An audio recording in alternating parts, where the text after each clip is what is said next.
Olá pessoal, na aula de hoje vamos aprender uma função orgânica que na realidade ela não é bem uma função orgânica, mas ela é uma espécie de uma estrutura que dá origem a diversas funções orgânicas.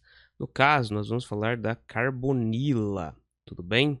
A carbonila ela é extremamente importante na química orgânica, tá? E é essa estrutura aqui. Vou até pegar outra cor para marcar essa estrutura aqui, ó, tá? Ela é formada pelo quê? Ela é formada por carbono e oxigênio. Então nós temos aqui o carbono, certo? Fazendo uma dupla ligação com o quê? Com o átomo de oxigênio.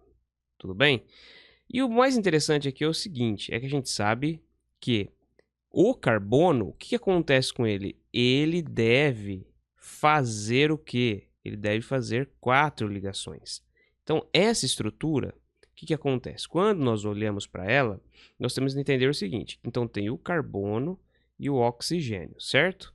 O carbono, ao redor dele, ele tem quantos elétrons? Ele vai ter 1, 2, 3 e 4, certo? Então, ele tem 4 elétrons ao seu redor.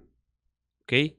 E o oxigênio, quantos elétrons ele vai ter? Ele vai ter 6 elétrons. Então, 1, 2, 3, 4, 5 e 6. O que acontece? Aqui já fica claro que nós temos o compartilhamento de elétrons formando uma ligação covalente, certo? Então, dessa forma aqui, o oxigênio ele fica com 1, 2, 3, 4, 5, 6, 7, 8. Ou seja, o oxigênio fechou o seu octeto. Agora, o carbono ele ainda fica com esses 2 elétrons aqui para fazer ligações. Ou seja, a carbonila nós não vamos encontrá-la de forma livre no sistema, ok? Então não vai existir a carbonila livre no sistema. Não confunda essa estrutura, o C-O, com o monóxido de carbono, tá? Não é monóxido de carbono isso daqui. Isso daqui é uma estrutura que vai surgir aonde? Vai surgir no meio de cadeias carbônicas, tudo bem? Então não confunda isso aqui com monóxido de carbono. E obviamente, então, nós vemos aqui a estrutura, observamos que o carbono ele tem 4 elétrons na sua distribuição eletrônica, né? Ou seja, nas suas camadas, e o oxigênio tem 6, ou seja, o oxigênio só precisa de 2, mas nesse caso aqui, o que acontece? Como está ocorrendo esse compartilhamento de elétrons, certo? Então está ocorrendo um compartilhamento de elétrons aqui. Se nós formos ver aqui o carbono, agora ele está com quantos elétrons? Ele tem 1, 2, 3, 4, 5, 6, porque o oxigênio também está compartilhando elétrons com o carbono e o carbono com o oxigênio, tudo bem? Então, isso quer dizer que esse carbono, como eu disse, ele precisa fazer mais 2 ligações. Só que essa região que eu pintei de amarelo aqui, ela tem uma concentração muito grande de cargas negativas, tá? Então, se a gente fosse colocar um sinal aqui, aqui, ó, essa região seria muito carregada negativamente, tudo bem? Por quê? Porque nós temos 4 elétrons aqui. Dessa forma, não tem como esse carbono fazer ligações aqui, ó, nesse sentido, tá? Não tem como isso acontecer. Ele só vai conseguir fazer ligações de que forma? De forma angulada, tudo bem? Então ele vai ter que fazer essa angulação aqui. Essa angulação, para se ligar, por exemplo, com algum outro carbono ou hidrogênio, vamos colocar hidrogênio aqui, tá? Fica mais claro. Ok? Essa angulação aqui não é, então, em 180 graus. Ela é o quê? Ela é em 120 graus, tudo bem? Então aqui a gente tem 120 graus, tá? Então, quando a gente vai desenhar essa estrutura, eu vou apagar aqui para ficar mais fácil de ser observado, tá? Quando a gente vai fazer essa estrutura, nós temos que fazê-la angulada, tudo bem? Então, vai ser aqui assim, ó, C dupla O, tudo bem? E aí ela vai ter as outras ligações aqui embaixo, formando então esse ângulo. No caso, a gente está fazendo com hidrogênio, tá? Então vai estar aqui fazendo essa ligação com hidrogênio. Mas poderia ser, por exemplo, carbono, né? Poderia ser carbono também, poderia ser aqui nitrogênio, né? Então existem diversos outros tipos de elementos químicos que a gente poderia ligar aqui, tudo bem? E aí, o que que acontece? Nós sabemos que essa estrutura, né, a carbonila, que é muito importante na química orgânica, ela vai fazer o quê? Ela vai servir para gerar outras funções orgânicas, tudo bem? Então, ela vai gerar outras funções orgânicas. Mas quais funções orgânicas? Bom, nós vamos ver que existe um total de pelo menos 6 funções orgânicas que a carbonila ela aparece, tudo bem?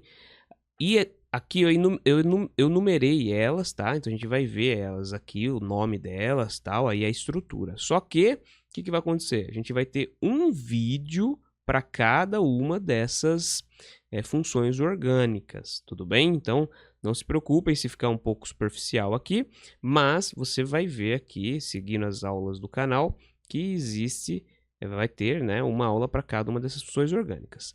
Então, iniciando pela cetona.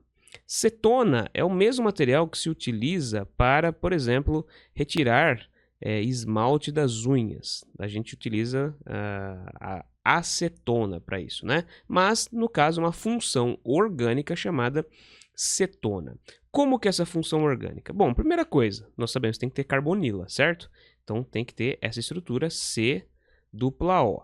Bom, eu já sei que essa estrutura aqui, as ligações que vão ter próximas a ela, tem que formar essa angulação de 120 graus. Então, eu já sei que tem essa estrutura aqui. A cetona, né, especificamente cetona, né, ela tem que ter essa estrutura da carbonila no meio de uma cadeia carbônica, tudo bem? Então, aqui o que nós vamos ter? Necessariamente ligado a esse carbono, a gente tem que ter outros 2 carbonos, tudo bem? E, obviamente, então, que esses outros 2 carbonos também estariam fazendo aqui, além dessa ligação com a carbonila, eles têm que fazer mais 3 ligações, ok? E aí, no caso, podem ser ligações com outros carbonos ou hidrogênios, tudo bem? Então, nesse caso, aqui, temos que ter estrutura de hidrocarboneto. Lá para frente, se essa estrutura continuar, aí pode ter uma ligação com outro oxigênio ou com nitrogênio, mas aqui nessa região, ou seja, com a centralização da carbonila, para que seja uma cetona, o que nós vamos ter? Nós teremos que ter esses 2 carbonos aqui fazendo ligação ou com outros carbonos ou somente com átomos de hidrogênio. Então, a estrutura da cetona, ela é dessa forma. Então, sempre essa carbonila estando no meio do quê? Estando no meio de uma cadeia carbônica. Ou seja, a gente nunca vai ter uma cetona de ponta de cadeia, ok? Por que nós vamos ter uma cetona de ponta de cadeia? Porque se nós tivermos uma cetona de ponta de cadeia, seria a seguinte estrutura, né? Ó, a gente teria C dupla O. Aqui nós teríamos uma estrutura com vários carbonos, por exemplo. Então, eu vou colocar só esse carbono aqui, mas lembre-se que ele está fazendo 4 ligações. Poderia ser 2 hidrogênios aqui, mais um carbono, e assim sucessivamente, né? Mas imagine então que nós temos aqui. Aqui, necessariamente, tem que fazer uma outra ligação, não é? Então, tem que fazer uma outra ligação aqui. Essa ligação, para ser de ponta de cadeia, teria que ser um hidrogênio, tudo bem? Então, quando a gente olhar para essa estrutura, vamos dizer que uma estrutura grande, né? Então, ele vai ter lá toda a estrutura assim em zigue-zague, né? Cada um desses vértices, né, são carbonos. Então, aqui H, 3 hidrogênios ligado ao carbono. Aqui a gente vai ter hidrogênios, né? Aqui também carbono, carbono, carbono e assim sucessivamente, né? Mas quando chegasse aqui no último carbono, então teria, né, dupla O e aqui hidrogênio, tá? Se acontecer isso, deixa eu apagar o daqui de cima, né? Se acontecer isso daqui, tá? Se acontecer isso, ou seja, bem aqui no final tiver um carbono e acontecer a dupla O e o hidrogênio, o que quer dizer isso aqui? Isso aqui não é uma cetona. Cetona vai ter que estar no meio de uma cadeia carbônica, certo? Então, por exemplo, isso aqui é uma cetona. Então, carbono, carbono, carbono, carbono, né? Carbono, carbono, carbono. Então, isso aqui é uma cetona. Esse daqui não é uma cetona, tudo bem? Isso daqui vai ser conhecido como aldeído, tudo bem? Então, quando tem a carbonila, certo? No fim de uma cadeia, logo temos basicamente esse carbono central ligado a outro carbono e na outra ponta nós temos um hidrogênio, nós temos aqui a estrutura de um aldeído. Então, o aldeído tem esse tipo de estrutura e a cetona vai ter esse tipo de estrutura. Cetona, meio de cadeia, então ela tem que estar no meio da cadeia carbônica, certo? Meio de cadeia carbônica. E já o aldeído, ponta. Ponta do quê? De cadeia. Então, ponta da cadeia carbônica. Então, o aldeído só vai existir em ponta de cadeia carbônica. Pode ser nessa ponta ou nessa outra ponta aqui, mas ele tem que estar em alguma das pontas. Até mesmo ele pode surgir aqui, ó, tá? Como formando essa ligação aqui em cima, né? E aqui, se tivesse uma outra continuação de carbonos aqui, teríamos ali uma ramificação, né? Então, ele poderia estar ligado aqui, mas ele tem que estar sempre em ponta, né, de cadeia. Ou seja, o carbono aqui, esse carbono central, no caso da carbonila, tem que estar fazendo uma ligação com um outro carbono e com o hidrogênio. Se tiver aqui um outro carbono, aí a gente tem uma cetona, tudo bem? Então, ficar muito atento a isso. Por quê? Porque é muito fácil de confundir, por exemplo, cetona com um aldeído, ok? Então, a grande diferença, cetona meio de cadeia, aldeído ponta de cadeia. Agora, quando a gente vai para o ácido carboxílico, tá? Ele também vai ser apresentado em ponta de cadeia. O ácido carboxílico tem que ser ponta de cadeia, tá? Ponta de cadeia. E ele é muito similar, mas muito similar mesmo ao aldeído, ok? Tanto é que muitas vezes no processo o aldeído ele ele surge do processo oxidativo do ácido carboxílico, né? Então, como que a gente pode ver aqui? Como que seria um ácido carboxílico? Bom, ele vai ter que ter a nossa carbonila, ou seja, carbono ligado ao oxigênio e essa ligação em 120 graus. Como que vai se dar aqui?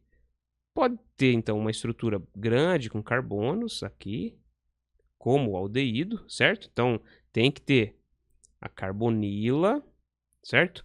Ligada a outro carbono aqui nesse lado, tá? Poderia ser o inverso também. Essa estrutura poderia estar nessa ponta aqui. Isso aí não interfere, tá? Só que essa ligação aqui vai ser com uma hidroxila, ok? Com um OH. Então, observem como é muito similar a estrutura do aldeído e do ácido carboxílico, né? No caso aqui, então, tem um OH. A única coisa que diferencia o aldeído do ácido carboxílico é que o ácido carboxílico tem esse oxigênio. Uma coisa importante, esse hidrogênio que a gente tem aqui, né, no aldeído, tá? Esse hidrogênio aqui, ele é muito fortemente ligado. Então, fortemente ligado. Ele está ligado muito fortemente ao carbono. Então, esse hidrogênio não sai daqui de jeito nenhum, ok? Não sai. Agora, essa estrutura aqui, o que acontece? Se a gente for desenhar do jeito certo, a gente tem esse oxigênio ligado a um hidrogênio. O que acontece? Esse hidrogênio, né? Esse hidrogênio aqui, ele está fracamente ligado. Por quê? Porque quando a gente olha o oxigênio, o que acontece? Ele puxa com muita força em sua direção, ou seja, ele atrai, né, eletricamente na direção dele, o que? O elétron do hidrogênio. Então, se a gente fosse observar mais de perto, vamos fazer aqui, ó, então, o oxigênio grande, o hidrogênio aqui. Então, o oxigênio, 1, 2, 3, 4, 5, 6 elétrons, certo? E o hidrogênio, 1 elétron. Tá? Quando ocorre a formação da ligação, o que vai acontecer com esse elétron do hidrogênio? Ele ainda vai ficar ligado ao hidrogênio, só que ele vai se aproximar muito do oxigênio, tá? Então, a gente tem aqui essa interação aproximando aqui. O que acontece? A distância do elétron em relação ao núcleo do hidrogênio faz com que ele fique mais facilmente deslocável. Lembra da teoria de ácido-base, a teoria de Arrhenius? O que a teoria de Arrhenius ela diz? Ela diz que toda substância que presente na água consegue produzir o quê? Deixa eu apagar aqui. Consegue produzir H+, certo? É um ácido. Então, o que acontece? Como o hidrogênio ele perde um elétron para o oxigênio, o que acontece? Ele acaba liberando H+ para o meio. E aí, nesse caso, o que nós teríamos aqui? Nós teríamos essa seguinte estrutura, né? O oxigênio ficando carregado negativamente e teremos também aqui no meio o H+, ou seja, indicando que aqui nós temos o cátion do ácido e aqui nós temos o ânion do ácido. Tudo bem? Então, aqui no caso, a gente tem esse processo em que tem a formação de H+, ou seja, nós temos aqui o ácido carboxílico. Então, o ácido carboxílico tem a carbonila ligada a um carbono e a um OH. O aldeído tem a carbonila ligado a um hidrogênio e a um carbono. E a cetona, ela tem a carbonila ligado a outros 2 carbonos. Tudo bem? Bom, como eu disse, são pelo menos 6 estruturas. Vamos ver a próxima aqui. A próxima é o éster. Não confundir com o quê? Não confundir com éter. Nós vimos lá que o éter seria uma estrutura que nós teríamos carbono ligado, através de ligação simples, a um oxigênio ligado a outro carbono. Ou seja, seria uma estrutura de meio de cadeia com esse oxigênio lá. Então, a gente poderia ter uma estrutura bem grande, né? Só que a gente reconhece ela porque tem esse oxigênio lá no meio, tá? O éster, ele é bem diferente. Por quê? Porque a gente sabe que, primeiro, ele tem que ter a carbonila, tudo bem? E aí ele tem que estar fazendo ligação aqui em 120 graus. Ele vai fazer ligação com o quê? Bom, o éster, ele funciona como se fosse um sal, tá? Ou seja, ele surge da reação, por exemplo, do ácido carboxílico com um hidróxido. A gente não sabe, a gente já sabe o seguinte, né? Baseado lá na teoria de Arrhenius. A gente sabe que se eu reagir um ácido, que eu vou chamar de HA, né? Esse A aqui pode ser diversos ânions, né? Mais um hidróxido, que eu vou chamar de BOH, né? O que vai acontecer aqui? Eu vou ter a formação de água, ou seja, HOH mais AB. Tudo bem? Ou seja, quando a gente observa aqui, então, H, aí depois vamos pintar de outra cor aqui, o A em verde. O que eu estou mostrando aqui para vocês? Estou mostrando que é a troca, né? A troca de pares, certo? Então, a gente sabe que aqui esse processo ele é bem simples, né? Sempre de uma reação ácido-base, nós vamos formar necessariamente água e um sal. Tudo bem? Então, AB é um sal. Por quê? Porque é oriundo do H+, certo? E do OH-. Quando a gente junta isso aqui, forma-se água. E o que sobrou, né? Que seria, então, o A-, mais o quê? Mais o B+, certo? Então, esse interage com esse e esse vai interagir com esse daqui. Vai formar, então, água mais um sal. Ok? Simples, né? E o que acontece? O éster, ele é um tipo de substância AB. O que quer dizer isso? Ele é um sal. Então, vamos ver aqui mais ou menos como que é esse processo. Bom, a gente sabe que o ácido carboxílico, ele é formado pelo quê? Ele é formado pela carbonila, certo? Então, nós temos a carbonila. Nós vamos ter aqui especificamente carbono. Vamos fazer o mais simples possível, né? Então, tem 3 hidrogênios aqui. E vai ter o OH. Ele vai reagir com o quê? Com o hidróxido. Vamos chamar, então, o hidróxido de sódio, ok? O NaOH. O que acontece aqui? A gente já sabe especificamente que aqui vai ficar carregado negativamente e vamos formar H+, certo? E aqui vai acontecer algo similar, que é o quê? O Na mais o quê? OH-. Bom, aqui nós vamos ter essa interação. Deixa eu pegar uma outra cor aqui, onde H+ e OH- vão levar à formação do quê? Vão levar à formação de H2O, certo? Então formou H2O. O que sobrou aqui? Vou apagar essa parte aqui da água, tá? O que sobrou aqui? Sobrou essa estrutura, né, que é carregada negativamente, e o Na+. Então, eles vão se juntar, ok? Da seguinte forma. Eles vão ficar, então, o O negativo ligado ao Na+.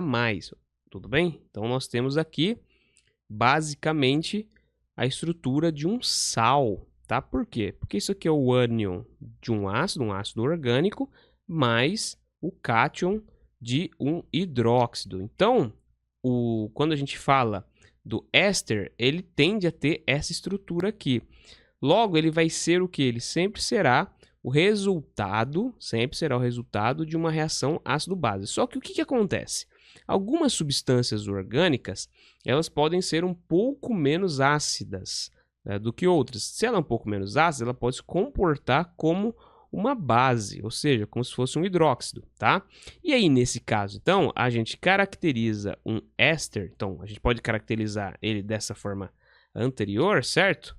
Onde a gente tem a ligação aqui com o Na+, tá? Dá para caracterizar ele dessa forma, mas também eu posso caracterizar o éster com esse oxigênio aqui fazendo ligação com carbono, tá? Então, vamos colocar aqui essa estrutura. Então, um éster, ele vai ser caracterizado pela carbonila ligada a um outro carbono e o oxigênio oriundo do ácido carboxílico, né? Deixa eu pegar outra corzinha aqui, né? Ligado ao quê? Ligado também a um carbono. Então, é uma estrutura mais complexa, né? É a carbonila, tá? É uma carbonila ligada a um carbono mais o oxigênio ligado a outro carbono. Então, é uma estrutura, assim, pode parecer meio difícil a princípio, né? De entender ela, mas você bater o olho e você já reconhece que é um éster. Fato importante, o éster só ocorre aonde? Só ocorre em meio do quê? Meio de cadeia. Tá? Você não vai encontrar C+O em ponta de cadeia, tá? Por quê? Porque se ele ligar com hidrogênio aqui, você tem ácido carboxílico. Então você substitui o hidrogênio por exemplo, uma estrutura carbônica, tá? Então essa aqui é a estrutura do éster. Depois tem o que? Temos a amida. A amida ela é interessante, por quê? Porque ela é a primeira estrutura que vai ter a presença de um átomo de nitrogênio. Ela é muito similar especificamente ao éster, tá? Então, como que vai ser a estrutura dela? Nós vamos ter, obviamente, a nossa carbonila, fazendo a ligação em 120 graus, com o quê? Com outro carbono, ok? Tá? Então, carbono. Mas é importante que ela também faça a ligação com nitrogênio, tá? Então, olha que diferente aqui essa estrutura. Ela tem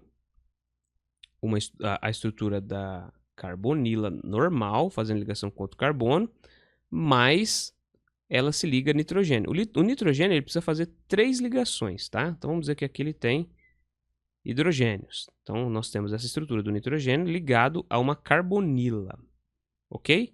Então, dessa forma, a gente também pode ter aqui, no lugar de hidrogênios, nós podemos ter carbonos, ok?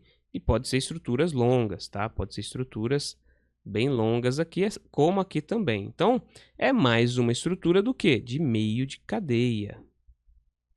Meio de cadeia. Uma coisa importante, tá, gente? Que a gente vai ver depois, é que cada um dessas funções, cada uma delas tem uma nomenclatura específica, tá?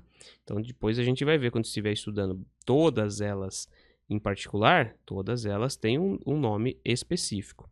A gente vai ver que, por exemplo, essa estrutura da amida, ela pode ser chamada de amida primária, secundária, terciária, tá? No caso dessa amida aqui, se ela estiver ligada a 3 carbonos, ela é chamada de amida terciária. Se ela estiver ligado a 2 carbonos, ou seja, se essa estrutura aqui, em vez de ser uma estrutura carbônica, fosse um hidrogênio, ela vai ser uma estrutura secundária, porque tá ligado, o nitrogênio está ligado só a 2 carbonos, tá? E também, o que pode acontecer em alguns casos? A gente pode ter uma estrutura que replique o nitrogênio do outro lado, tudo bem? Então pode ser que tenha nitrogênio aqui desse lado também, que aí, né, ligado ao hidrogênio, por exemplo, que aí essa daqui é uma estrutura bastante importante para a gente, porque ela é a ureia. Ok? Então essa aqui é uma estrutura orgânica bastante importante, porque foi uma das primeiras estruturas orgânicas estudadas que era uma estrutura orgânica, mas que não era necessariamente surgia da vida, né? Não era uma estrutura oriunda da vida, ela pode surgir de forma mineral, tá? Então tem aqui a ureia. Então a ureia com esses 2 nitrogênios aqui de cada lado, tá? Então vai acontecer no caso da carbonila, está no meio de cadeia.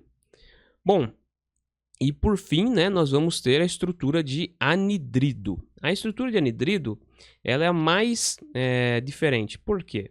Porque imagine, nós vamos ter então a estrutura da carbonila, tá? Fazendo 120 graus aqui. Só que são 2 estruturas de carbonila, ok? Então nós temos aqui 2 estruturas de carbonila. Aqui no centro, o que acontece? Essas 2 estruturas de carbonila, elas vão ser ligadas por um oxigênio, tá? Aqui pode ser tanto hidrogênio, tá? O anidrido aqui pode ser hidrogênio, assim como também pode ser carbono, tá? Pode ser carbono aqui também, ok? Pode ter uma estrutura grande aqui. Ou seja, essa aqui é uma estrutura que você reconhece pelo seguinte fato, tá? Deixa eu até tirar esse carbono daqui, tá? Para ficar mais genérico. Como que você reconhece?